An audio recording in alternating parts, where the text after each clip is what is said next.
In this video, we're going to examine a smaller theme called rolling hash, which can be quite powerful in string-based problems that you want to tackle. So today we're going to look at two problems and then dive into the theme of the rolling hash. And then once we have looked at the rolling hash, we're going to apply the variations of it in order to solve the two problems. So let's have a look at the first problem. Interestingly, straight flagged as hard. 1316 distinct echo substrings. Return the number of distinct non-empty substrings of text that can be written as the concatenation of some string with itself. That means it can be written as a plus a, where a is some string. Example text equals ABC, ABC, ABC, and then the output is 3. 3 substrings are ABC, ABC, that's ABC concatenated with ABC, BCA, BCA, which is also part of the original string and is a concatenation of BCA and BCA, and then CAB, CAB, which is a concatenation of CAB and CAB, and it's also part of the original string. Second one, text is lead code, and then there are only 2 substrings. One is lead code, the complete string, and one is EE, which is a concatenation of the letters E and E. Then the other problem is longest chunked palindrome decomposition. Return the largest possible k such that there exists A1 until AK, such that each AI is a non-empty string. Their concatenation A1 plus A2, etc., AK is equal to text. And then for all 1 smaller than I, smaller than K, that means rather 1 smaller or equal than I, smaller or equal than K, AI equals AK plus 1 minus I. So that's like the palindromic definition, right? So we got like the mirror effect from the characters in the string. And I think it becomes immediately clearer when we look at those examples. Text equals, there's a lot of gibberish in there, but it's GHI, ABCDEF, hello, Adam, hello, ABCDEF, GHI. And then it can be split in GHI, ABCDEF, hello, Adam, hello, ABCDEF, GHI. So that's like 1, 2, 3, 4, 5, 6, 7 splits into the string. And then text is merchant. This string can only be split on merchant itself, so it's output 1. And then text anta, prisa, tepsa, pre anta is output 11, and we can split the string on A and T, A, pre, ZA, TPE, ZA, pre, A, and T, A. Then example number 4, text AAA, output 3. We can split the string on AAA. And then the text consists only of lowercase English characters, and the maximum text length is 1000.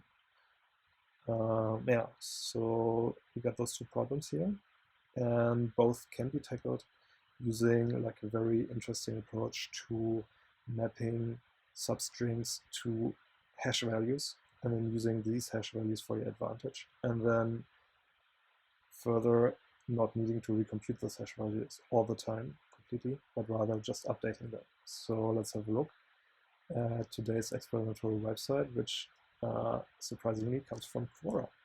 So somebody asks what is it and when is it useful, and he gets a good answer on it by Pavan Adoria, an avid coder. And he's just going through it basically element by element, and he gives like a really nice explanation of what's the whole idea behind it. Is that you compute a hash value for a certain substring length, and then when you go through your string, your array of characters, you drop one character from that hash value in a formula, and then you add one character in that hash value formula, and you still get a very valid hash value summarizing exactly the string with the same length up until the new character. And you go through the array character by character, dropping it from the hash value, and then adding a character to the hash value, and that hash value still is a valid explanation of what has been going on in terms of substring up until that character. Great. Really, really good for just like looking up a value and comparing that value, the hash value, with its occurrence somewhere else in the string, right? So we want to check if my hash explanation here equals a hash explanation somewhere else in that string. So if I match like two strings of the same length just by hash value, then you're done, and it's like an O1 lookup, right? So, but let's just go through it for the sake of argument, right? So he has this string ABCDE, ACDOE. We want to find the pattern BCD in this string, which is occurring on the second letter in the string. With the naive way, we will try to compare each character of the pattern with the string characters, forming 3 character strings. This might be really inefficient, specifically if the input gets like really large. You compare texts or subtexts with each other. If you use a rolling hash, you can do this intelligently. So what you need to do is you calculate a hash of the letter substring in the string, and you will then update that string hash. This is what I just basically explained in the preface to this webpage. Here he uses a base 7 prime number as an example for a modular operation, but it has to be a large mod prime in the end. So he goes here with a times 7 to the power of 0 plus b times 7 to the power of 1 plus c times 7 to the power of 2 in like ASCII values, basically minus the character a. And then the same goes for the pattern b times 7 equals 0, c times 7. So when you have like that hash value 5691 occurring in your rolling hash, then you know that you found the pattern. And in order now to update your string is you drop and you add. And the formula for dropping and adding still is a valid computation in your modulo realm. So what you do is from hash value, we drop the first character value, divide the left out value with the base number, and then add the new character to the rightmost position with the appropriate power of base. And here are the steps. Drop a times 7 to the power of 0 plus b times 7 to the power of 1 plus c times 7 to the power of 2 minus a times 7 to the power of 0. Drop it. Divide everything by 7. So that's now b times 7 to the power of 1, c times 7 to the power of 2 divided by 7, basically just like shifts that all down one base point, so to say. So b times 7 to the power of 0 plus c times 7 to the power of 1. Then you add the new value plus d times 7 to the power of 2, which is the power of base for the pattern length. So now you have a new hash, which is still valid in your hash realm, and it's 5691, and you can compare it with what you wanted to look for, 56791, and hooray, that's exactly what you wanted to find. Simply by performing a O of 1 math operation and an O of 1 comparison. Really great. And that's basically all to the magic of something called rolling hash. That's all to it.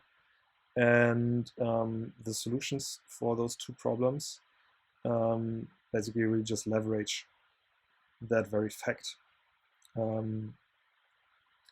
Distinct echo substrings basically looks for an occurrence of a substring that repeats itself, meaning what we need to do there is basically establish a certain hash for a certain length and see if we just find that hash somewhere else again. And that happens, like all that magic basically happens down in that for loop, for and while. And L basically is the length of the like long substring that you want to search for. And that while loop basically just goes from index, from the starting index all the way to the other end of the string. And as we're going there, you just like move that index forward, and then with your defined length of the echo substring that you want to search for, say any string of length 5, you create your starting hash, and as you move forward, you just drop a letter and add a letter. That's what happens here in update hash. So like for all the length, say if your text is sufficiently short of a couple of tens or hundreds of characters, you just go through there, and every time you just establish a hash. And then when it actually gets really expensive, when you have to move through the string several times, you just update that hash with an O of 1 operation, making the whole iteration here as simple as an O of n iteration, O of n computation. And as you're doing this update hash, again, just drop a letter and add a letter in your modulo realm. You get those hash values, and all you need to do then is just compare, are those hash values the same? And if they are the same, then you find like this echo substring. And echo substring here basically means you find your first string on the like left side of your starting index, and then just like next to it, just adjacent to it, like index plus L, you search for that second string. And if that second string has the same hash value, h2 equals h1, then you have found an echo string, and you insert that into your, here they have an unordered set of positional values. And there you just make sure that you don't have it twice, that you don't have it occurring twice in your indices already. If you have it occurring twice, then you can't count it. That's why you keep track in an unordered set as well. But the whole magic of getting a hash and updating a hash in order to retrieve a double occurrence of a string, this all happens here in these few lines. And for the mathematically inclined and curious, you can go up here and look at get hash and update hash for the actual computation of doing exactly that thing where you drop a letter, divide by your base, and then you add this letter multiplied by, or like add your letter to the correct power. And then the base that they're using here is like a sufficiently long prime number for modulo. And the other one was the longest decomposition, which basically pertains to the same approach of doing a rolling hash. And the rolling hash is basically computed here in those sum values. So like it's basically just like jammed in here, the drop a character and add a character operation. All this basically just happens in here. And if those hash values are the same, we update our counts, right?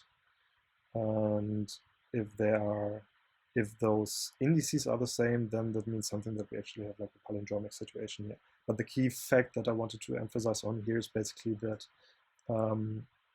the comparison between like two different strings in your longer string happens again by just like computing a hash value for a certain substring depending on your current position in your string, like your current character position defined by an index I and by an index j, and a sufficient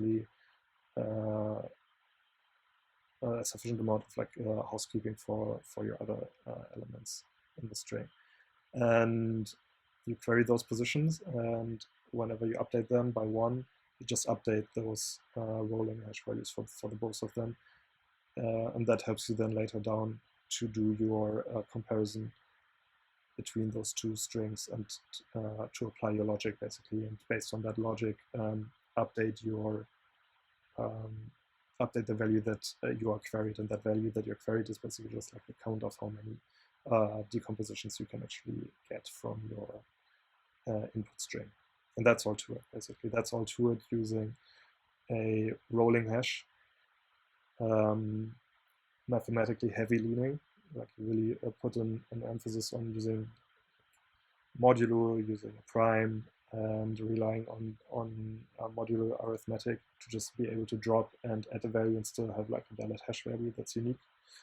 And then compare that hash value with that hash value of another region in the string by just like looking at the numbers and say, okay, if the numbers are the same, therefore those two substrings are also the same. That's all to it.